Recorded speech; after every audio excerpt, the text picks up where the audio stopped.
Well, good morning, Joe Van Doren here, and welcome to our Virtues Pick for today. And a great word came up today because it's one that we need as just as individuals and as parents and every part of our life. Because one of the biggest things that we deal with is fear, in so many different ways. So today, the word that came up for us was courage. So let's read the description first, and it goes like this. Courage transforms fear into determination. It is embracing life fully without holding back, doing what must be done even when it is difficult or risky. When we are tempted to give up, courage supports us to take the next step. It allows us to face adversity with confidence.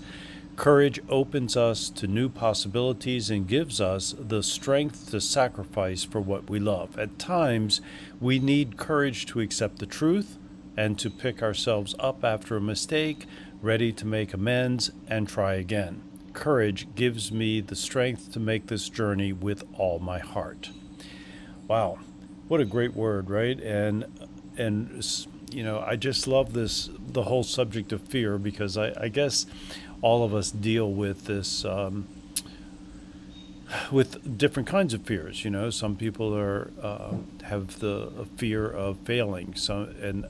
Most of these that I talk about are things that I have felt or am feeling or have dealt with at some time in my life, and maybe still do. But the fear of failure, the fear of embarrassment, the fear of not being good enough. The fear of missing out, I guess, is one of those things that come up today.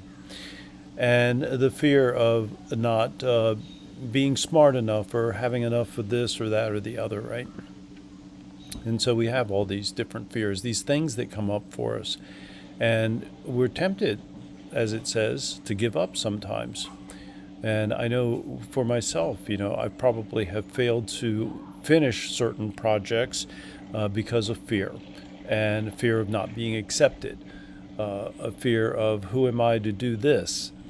And yet, all of those things are just, they're thoughts that we have thought so many times that they've become beliefs.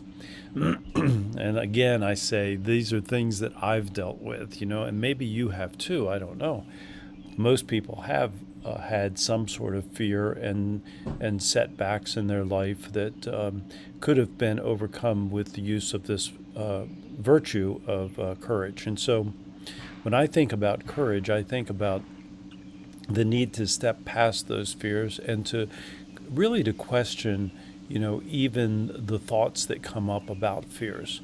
And so, to question that, am I, am I worthwhile? Am I worthy? Am I, do I have dignity? And of course the answer is yes to all of those things. And so when we come up against these, we need to just pause for a moment. At least this is what I've found for myself. I need to pause and then move forward, make a plan, make some steps, make small steps, be willing to accept the fact that we're going to make mistakes, be willing to accept the fact that there's things that we don't know. Because there's certainly in our life, there's going to be things that, I am good at that others may not have that skill set or may not be as skilled in that area. And there's going to be a lot of things that other people are skilled at that I am not. And it could be because I'm not interested. It could be because I haven't tried. It could be any number of reasons that it comes up. It could be that I have just put a thought in my head and a belief in my body that says you can't do this. And that's just not true, but that's what happens sometimes. So accepting the truth, we need to accept the truth about ourselves, that we're all worthwhile, that we all have our own skills and our own talents and our own gifts that are unique to us. But then we also need the courage to step up and to try new things and not be afraid to do that. So, today as I go forth, I'm working on some projects here up in Tennessee, and they're all dealing with different construction things. And, it's really not my thing. It's not something that got any training with when I was young. It wasn't something that I, as I as I grew and as I got older, I was involved in other things, and that's where my interests lied, and that's where my gifts and talents and interest and all those things lie. But I still have these projects to do, and so we're working on them. And for me, it takes courage to do that because there's always a very strong possibility of mistakes, like doing things upside down or whatever. so, so that's what we're working on, and we're going to get through that today. So I'm really happy this word came up because I needed it today.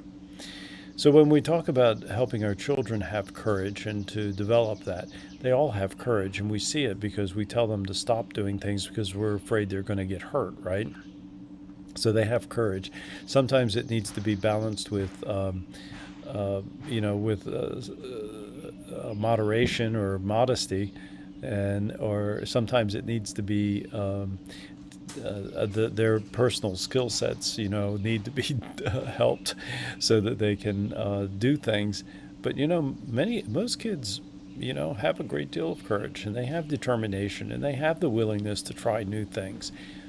However, what happens is that sometimes they begin to lose that because they're told that they can't do this or they can't do that, or don't do this, let me do it for you because we don't have time. And so they begin to lose that courage, right?